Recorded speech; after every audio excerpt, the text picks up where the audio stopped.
Welcome back to Daily Jesus Devotional series of spiritual awakening. This quiet little corner where we breathe a little slower, think a little deeper, and remember what really matters. Today I want to sit with you to talk about something we often overlook: free time.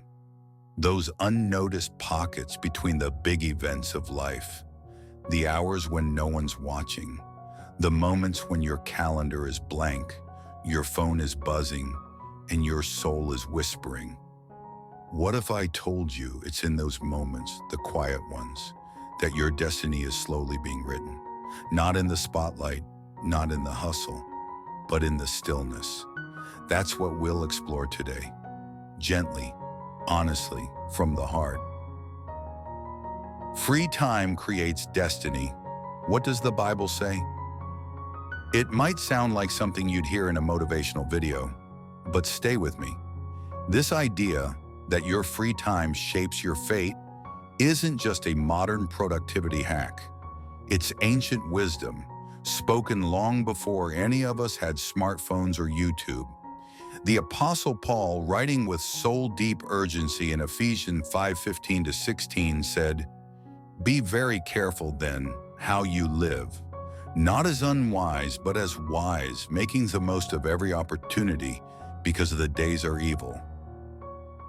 He wasn't talking about managing your work schedule. He wasn't giving a lesson on career planning. Paul is urging us to wake up spiritually, especially in those forgotten, unstructured hours. The free time, the in-between moments that don't look significant on the outside, but quietly determine who we are becoming on the inside. Because that's where temptation waits. That's also where transformation begins. Let's get real for a second. You and I both know it's not usually the 9 to 5 that derails us. It's the scrolling at midnight, the just one more episode, the hours that slip by because we think they don't matter. But Paul knew they do. In fact, those moments are sacred battlegrounds. And guess what? Modern psychology is starting to say the same thing. Neuroscience tells us that our brains aren't idle when we rest. They're incredibly active. In our downtime, we process emotions, repair memory pathways, and even form new insights. It's called the default mode network, a system in your brain that lights up when you're doing nothing. So ironically, the very time we treat as meaningless is when the mind does its deepest work. Let that sink in for a second. So if you've been underestimating your lazy Sunday mornings, your long walks with no destination, your 10 p.m. thoughts before bed when you reach for the phone out of habit, maybe it's time to see those moments differently. Maybe they're not throwaway hours. Maybe they're invitations. Addicted to social media, games, short videos, losing mastery of your mind? Let's get honest. What usually fills our free time? For many of us, it's doom scrolling, binge watching, or jumping from one 15-second video to the next. And while these things feel harmless, they form habits. Habits shape identity. Romans 12:2 reminds us, "Do not conform to the pattern of this world, but be transformed by the renewing of your mind." This isn't just poetry, it's neuroplasticity. Our brains are literally rewired by repetition. When we fill our free time with shallow, fast content, we teach our minds to crave dopamine without depth. We lose our capacity for focus, for prayer, for reflection, for spiritual awakening. But when we choose to feed our minds with scripture, wisdom, or even silence, we're planting seeds of transformation, slowly, quietly, but powerfully. Free time can birth either talent or destruction, the power of intentional choice. Here's the thing, free time is fertile ground. It doesn't stay neutral, what you plant in it will grow. The psalmist prayed in Psalm 90, verse 12, "Teach us to number our days, that we may gain a heart of wisdom." Not just our busy days, all our days. That hour before bed, that moment between classes, that lunch break. Count them, treat them as sacred. In neuroscience, there's a concept called the default mode network, the brain's activity when you're not actively doing anything. It's in this default mode that creativity emerges. Self-reflection happens, meaning forms. But if we constantly distract ourselves, that creative space is never activated. The result? A life of noise but no direction. Wisdom is not just knowing, it's choosing. And every free hour is a test of that choice. Replace the bad with the good, change comes through consistency. We can't just say no to bad habits, we have to replace them. Galatians 6, 7-9 offers one of the clearest principles in Scripture. A man reaps what he sows. Let us not become weary in doing good, for at the proper time we will reap a harvest if we do not give up. It's not glamorous, not instant.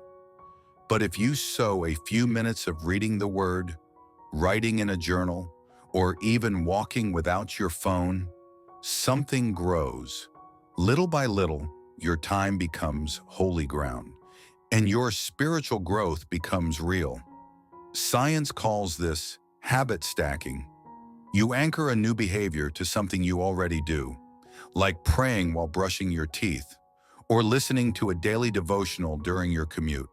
Small steps, big impact. No one can live your life for you. Personal responsibility before God. This one cuts deep, and it should. In 2 Corinthians 5:10, Paul reminds us, "For we must all appear before the judgment seat of Christ." That's not meant to scare us, but to wake us up. Your time is your responsibility. Your story is your own. No one else will give an account for how you used it. Not your friends, not your boss, not your pastor. Spiritual awakening begins when we stop blaming the world for our distractions and start owning our decisions. Not in shame, but in freedom. Because when you realize it's in your hands, you realize you're not stuck. The secret place is found in the margins.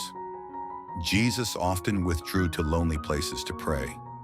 Quiet corners, deserted paths, margins of time.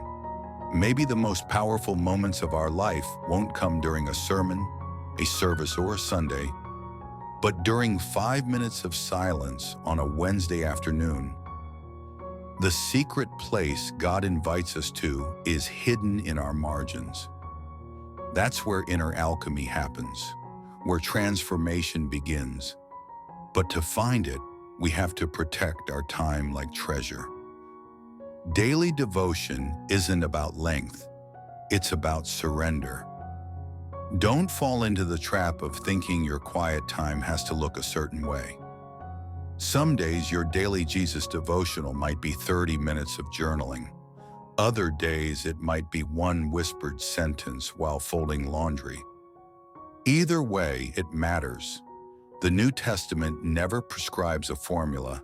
It simply invites us into rhythm, into presence, into grace.